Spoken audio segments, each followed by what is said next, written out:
necesita neutralizarse un pH, por lo tanto, para bajarlo se le pone en general 3 gramos aproximadamente cada 100 mililitros del acetato de calcio. ¿Qué objetivo tiene el acetato de calcio? Neutralizar la solución, porque si no el pH baja mucho.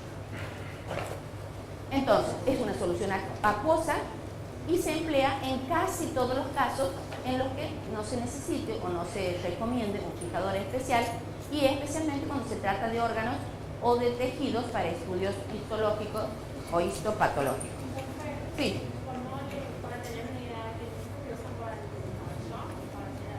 El mismo. ¿Por qué se usa el formol en el cabello? Porque lo hemos visto antes. Miren qué bárbaro, no me veo cuenta. Mira, en el anterior. Por este motivo alisa el pelo. Porque rompe, a ustedes saben que el rulo hay un tipo de aminoácido que tiene un enlace sulfuro, un enlace de azufre.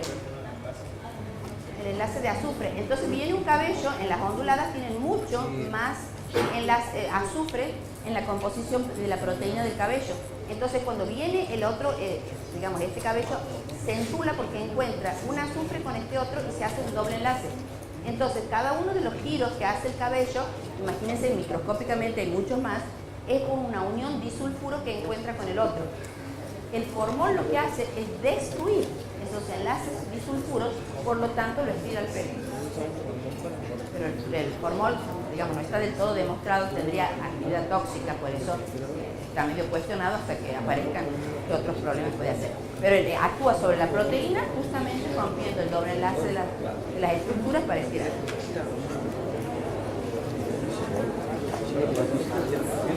Bien, ya lo hemos fijado, le hemos sacado las bacterias y lo hemos dejado duro como para que se pueda seguir procesando. ¿Qué necesitamos ahora? Deshidratar. Ustedes saben que el componente del organismo que mayor proporción hay es el agua. O sea, todas las estructuras, todos los tejidos, todos los citoplasmas tienen muchísima cantidad de agua. Para esta técnica nosotros necesitamos utilizar parafina y la parafina no es soluble en agua. Entonces hay que quitarle el agua para que se pueda incorporar correctamente la parafina.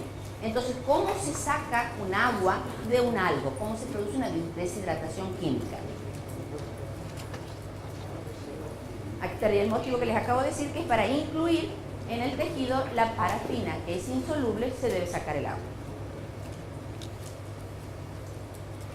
No se puede, uno que podría hacer, calentarlo y se le va el agua, destruiríamos de nuevo el tejido, destruiríamos la estructura. Entonces no se puede hacer deshidratación brusca porque alteraría esa composición que necesitamos que esté bien. La manera como se hace es ir reduciendo gradualmente el agua que tiene el alcohol, o lo que sería mejor, igualmente dicho, aumentar la graduación alcohólica hasta utilizar en el último paso un alcohol que no tiene nada de agua. O sea, empezamos con el 70, que es el alcohol común que se utiliza para desinfectar, y vamos aumentando 80, 85, hasta que sea un alcohol de 100%. Entonces gradualmente se le ha ido quitando el agua y el tejido ha perdido totalmente. Ahí hemos llegado a este momento donde le hemos deshidratado. Deshidratado es quitar el agua solamente. ¿Del formol directamente al alcohol? Directamente. Las técnicas son como frasquitos uno al lado del otro. Ahora he hecho un esquema después en otra diapositiva, donde es tal cual, saca después de las 48 horas y se sumerge en una cierta medida. Cada técnica tiene un tiempo distinto, imaginemos que sea 5, 10, 15 o media hora, lo sacas de las 70 y lo pones en las 80, lo sacas de 80 hasta que le has llegado a la concentración que tiene 100%. Y después ese paso termina en el proceso de aclaramiento, que es el que sigue. Entonces, el objetivo de la deshidratación es quitar el agua, porque vamos a trabajar con parafina que no es soluble en agua y necesitamos que no tenga para poder no romper las estructuras. No se puede hacer una deshidratación rápida justamente porque se destruye. El paso que sigue, el 4, es la aclaración. ¿Qué es la aclaración? Una vez que está perfectamente deshidratada, se la sumerge en el solvente que sigue. Se utiliza para la aclaración cualquier solvente que sea de la parafina. Hay varios y el que se usa generalmente es el silol. ¿Qué objetivo tiene esta aclaración? O sumergir en un solvente de la parafina. Eliminar el alcohol. Hemos llegado a tener 100% de alcohol y nada de agua. Ahora hay que quitar ese alcohol. Se lo hace con estos solventes de parafina. También producen una aclaración, o sea, le sacan los colores que no tienen que ver y los transparentizan. Cuando es tejido es prácticamente que lo dejan transparente y facilita la penetración de la parafina. Ese sería el objetivo. El motivo es el mismo. Si esto es soluble en parafina y le saco el alcohol, evidentemente lo que estoy favoreciendo con este paso es que cuando le agregue la parafina entra a todas las estructuras o huequitos del tejido. Esos son los tres más usados solventes de la parafina, que son silol, benzol y toluol. El más utilizado en casi todas las técnicas de los anatomopatólogos es el silol. Bueno, entonces ahí ya lo tenemos al tejido duro, sin agua, sin alcohol, pero con un solvente de la parafina. Y ahora tenemos que agregar la parafina. La parafina vendría a ser como una gelatina que tiene la ventaja de que el punto de solidificación es más o menos a la temperatura de trabajo. Entonces uno puede como manipular fácilmente su estado líquido y su estado sólido con un rango de temperaturas no tan incómodo. Y entonces nos permite que esté líquido y cuando se llega a una temperatura determinada ya está sólido como para poder manipular. ¿Para qué se quiere que esté en la parafina? Pero ahora ya no con el endurecimiento del formol solamente, sino cubierto, relleno, le hemos dado como una estructura, pero con parafina que es transparente, para que podamos observarlo, cortarlo y poder ver las estructuras que queremos estudiar. Sin que se distorsione. Ese es el objetivo más grande del uso de la parafina. Inclusión se llama porque logramos meter la parafina dentro de todos los huequitos. Imagínense todo un citoplasma lleno de parafina, todo un cloroplasto lleno de parafina, para que la estructura quede y esto nos permita simplemente mantenerle la forma. Sí. Ahora te voy a decir, no, justamente es lo que te acabo de decir.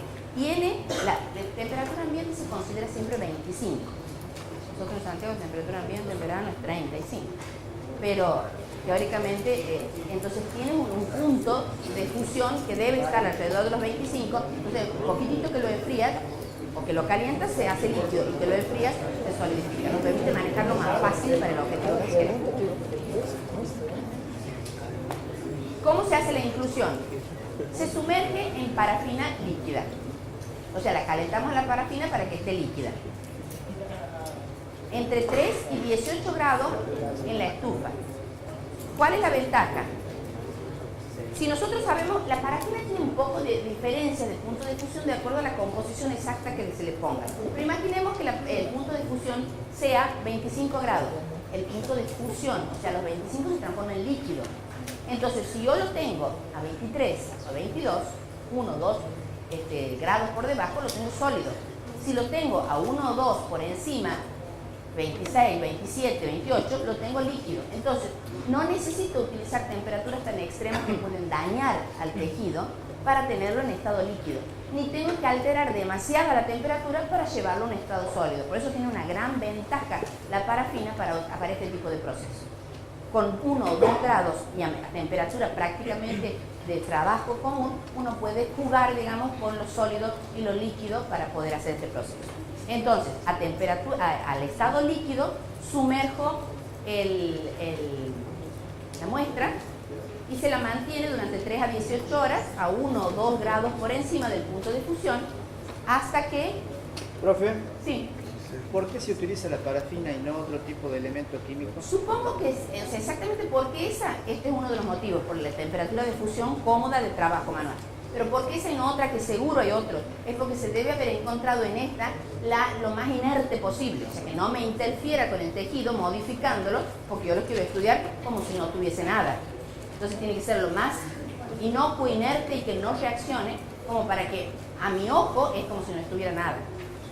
Entonces se ha ido buscando seguramente distintos tipos de polímeros para ver cuál era el adecuado para este caso. Y la ventaja de que podamos trabajarlo a temperatura prácticamente ambiente. Si lo teníamos que trabajar a temperatura fría, el frío altera. y calentarlo mucho para que se haga líquido, el calor también altera. Entonces esto tiene una ventaja cómoda desde ese punto de vista. Pero se usa exclusivamente parafina, no es que hay muchos otros, ¿no? Se han modificado composiciones, pero se usa solo parafina. ¿Cómo se hacen estos tacos? Porque el objetivo es que la parafina sea el soporte. Se hace la inclusión y a su vez es el soporte. Imagínense como si fuese un corcho donde en la tapa o en la punta hemos puesto el tejido que queremos estudiar. Pero ese corcho es parafina, es transparente. Ahora, mientras uno lo prepara a esta muestra, la incluye en la parafina, le arma como un soporte y el soporte más el tejido arriba, puesto o la muestra, a todo eso se le llama taco. El taco de la muestra es un bloque de parafina, como se ve en el dibujito, que se ha puesto como en un molde, que son como cajitas de papel, otros lo usan de madera, el soporte o de material, cualquier otro material inerte. Ustedes ahí ven unos ejemplos de cajitas de distinto grosor. Aquí, como no nos interesa, no está la muestra todavía puesta, uno las puede poner directamente en la heladera para que se endurezcan y con un cuchillo caliente, cualquier temperatura, se le puede agregar, se le hace como un bloque, como de pirámide truncada, que es donde se va a colocar la muestra. Y en cada bloque se le va a adherir un soporte como para manejarlo, que puede ser de madera o de plástico. Entonces, ahí tenemos el resumen hasta ahora. Hemos tomado la muestra en sala de cirugía, en una operación. Esa ha sido sumergida en un vaso para la fijación en tiempo de 24 a 48 horas. Ha cambiado de color, venía de rosa, una vez que está todo blanco, decimos está listo para empezar la coloración. Se le pone, ahí le hacen un lavado en agua destilada previo probablemente, y se va subiendo la cantidad o la graduación alcohólica hasta llegar al 100%. Luego que hemos llegado al etanol al 100%, utilizamos el aclarante, que es un líquido, hemos dicho, soluble en la parafina, el silol en la mayoría de los casos, y luego de ese, que tiene el objetivo de sacar el alcohol, y luego se le agrega la parafina.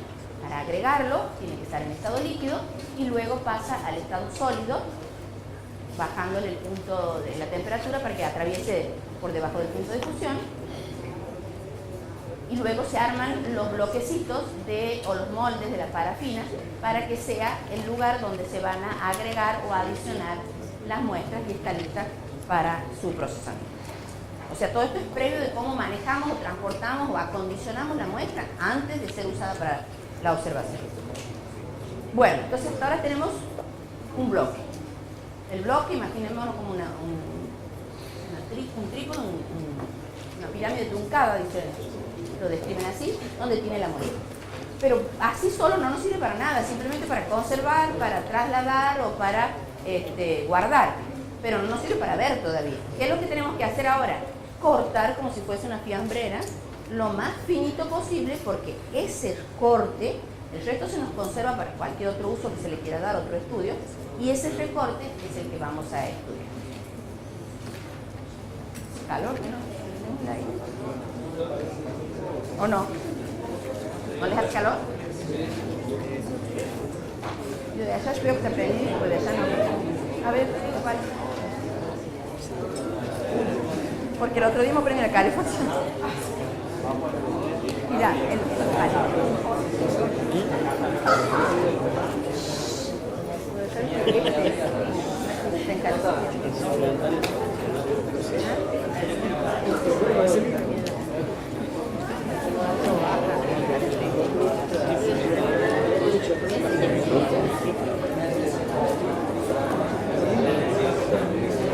Bueno, sigamos con el corte. El instrumento que se utiliza para cortar se llama micrótomo. Micrótomo. Tiene la ventaja de que puede hacer cortes lo suficientemente chiquititos que van entre 6 a 8 micras. Imagínense la micra donde estaba, 1.000.000 de veces más chiquita que el metro. Lo delgadito que es una micra. Tiene la ventaja de que puede ser de gran precisión, un corte parejo. Y una vez que hemos cortado cada uno de esos trozos, recortes o filamentos de la muestra que queremos estudiar, hay que colocarla sobre un portaobjeto para poder ser estudiada. En el apunte tienen un dibujito lo iba a escanear y no lo he hecho, que me parece que estaba muy bien, de cómo se hace el proceso de colocarlo en un porta. Ya les digo en qué página está.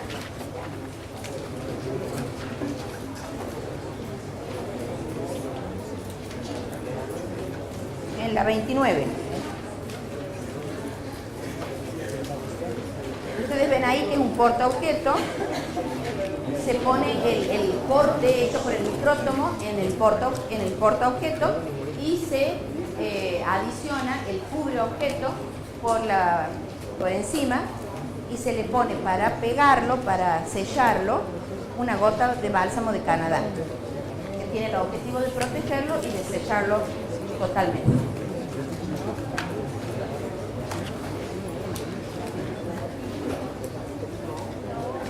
Entonces, ¿cómo se hace esto? Se introduce en una cajita que tiene un papel negro, que generalmente es para poder observar mejor dónde está el corte.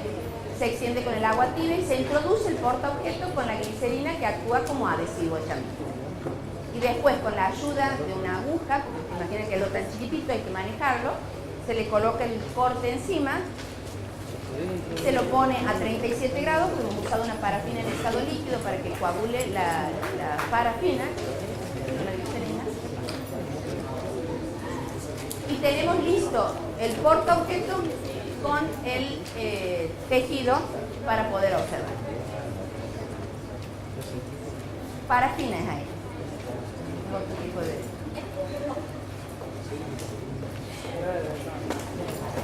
Después tenemos, entonces ahora tenemos listo y vamos a entrar en el proceso que es justamente de coloración. Vamos a necesitar desparalización. ¿Qué significaba? Eliminar ahora la parafina. Todo lo que hacemos antes no sirve. O sea, la parafina tuvo su objetivo, que era darle forma, tenerlo quieto, ponerlo en una estructura, hacer el corte y ya tenemos listo. Pero ahora le queremos sacar la parafina. ¿Por qué? Especialmente porque las coloraciones son en medio acuoso y la parafina es soluble en el agua, entonces la tenemos que sacar. ¿Cómo se la saca? Con una desparalización. Hay que sumergir el portaobjeto en el medio aclarante, que era el solvente de la parafina, pero en este caso para quitarlo, sacarle casi el proceso inverso. Y después, como le habíamos sacado todo el agua, necesitamos rehidratarla. ¿Cómo vamos a hacer la rehidratación? El proceso inverso. Vamos a ir desde un alcohol del 100% hasta llegar al alcohol que tiene el agua de un tejido. Sumergir en alcoholes o de la graduación descendiente hasta llegar al agua destilada. Y ahora viene propiamente la coloración. Después de todo este proceso, la mayoría de los tejidos quedan totalmente incoloros. Entonces, ¿cómo? Depende de cada técnica. A veces son minutos, a veces no tanto más, no es un día, por ejemplo, no, 5 minutos, 10 minutos, 15 minutos. Es una técnica larga, tediosa, pero que se hace en un día. Y la técnica del Papa Nicolau es muy parecida con esos procesos de hidratación y deshidratación. Bueno, entonces, ¿cuál es el objetivo de una coloración? Nosotros queremos ver las estructuras. Y si decimos que la mayoría de los tejidos son incoloros, necesitamos teñirlos de alguna manera para poder hacerlos visibles y poder saber qué están, cómo están y qué estructura o qué forma tienen. Entonces, para hacer visibles esos elementos, podemos hacerlo de distintas maneras. Utilizamos, le queremos dar color porque lo queremos mirar y identificar. Utilizamos coloraciones, por lo tanto colorantes, que tienen grupos químicos que le dan color a ese colorante. Esos grupos químicos le pueden dar su mismo color a la estructura que tiñen y en ese caso se llaman cromóforos. Pero puede ser que no necesariamente lo tiñan del color propio. Entonces, en ese caso, se van a llamar auxocromos.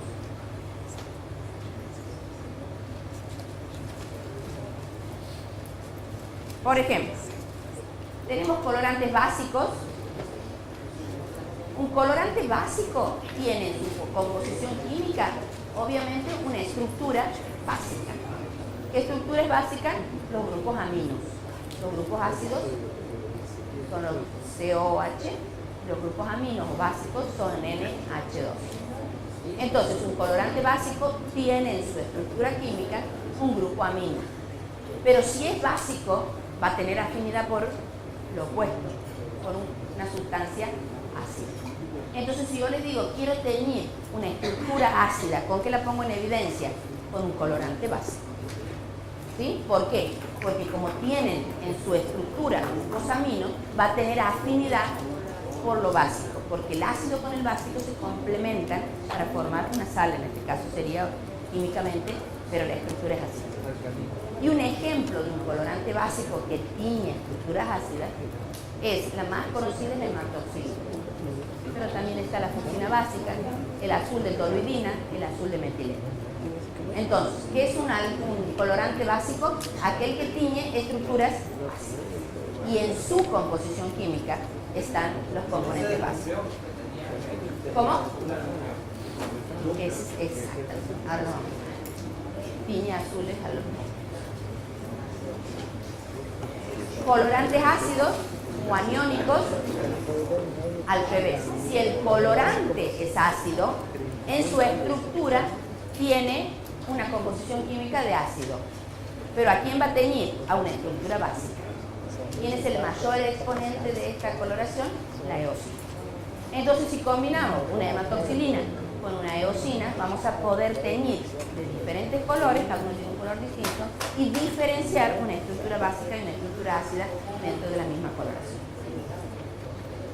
Profe, ¿puede dar un ejemplo de qué se quiere colorar con el...? Sí, ahora te muestro. Justamente aquí tenemos el ejemplo. Esta es la coloración de más uso en la histología, que es la que se llama justamente hematoxilina eosina. Y este es un frotis sanguíneo, donde los citoplasmas se tiñen de color violeta, de color rosa, que es la eosina, y los núcleos se tiñen de color lila. Hemos dicho que la hematoxilina era ácido o básica. El colorante básico, ¿y qué tenía? Estructuras ácidas. ¿Y en el núcleo hay cosas ácidas o básicas? Ácidas. ¿Por qué? Porque el ADN, ¿se acuerdan que tenía la estructura en la punta? Tiene carga es una estructura ácida. El ácido ribonucleóxido son mayormente ácidos. Entonces lo va a teñir a todos los núcleos donde haya ADN, la va a teñir de ese color lila o violeta. Y al citoplasma, los glóbulos rojos son células modificadas que han perdido su núcleo en el proceso de maduración y solo tienen citoplasma, desde el punto de vista de descripción de una célula. Entonces no tienen nada de puntito. Cuando en el glóbulo rojo le vemos un puntito, es un glóbulo rojo inmaduro, que no debería haber salido de médula todavía, que es el momento de la fabricación. Entonces, esto es un frotis normal de la sangre, donde están los glóbulos rojos normales, que no tienen núcleo, y los glóbulos blancos, que son estos violetas que tienen un núcleo grande que se tiñe de hielo. Entonces, la hematoxilina. La hematoxilina es un colorante natural. ¿Qué es natural? Cuando lo encontramos en la naturaleza en ese formato que está, que lo sacan del palo de Campeche. Como tiñe estructuras ácidas, porque él es básico, va a teñir especialmente los núcleos.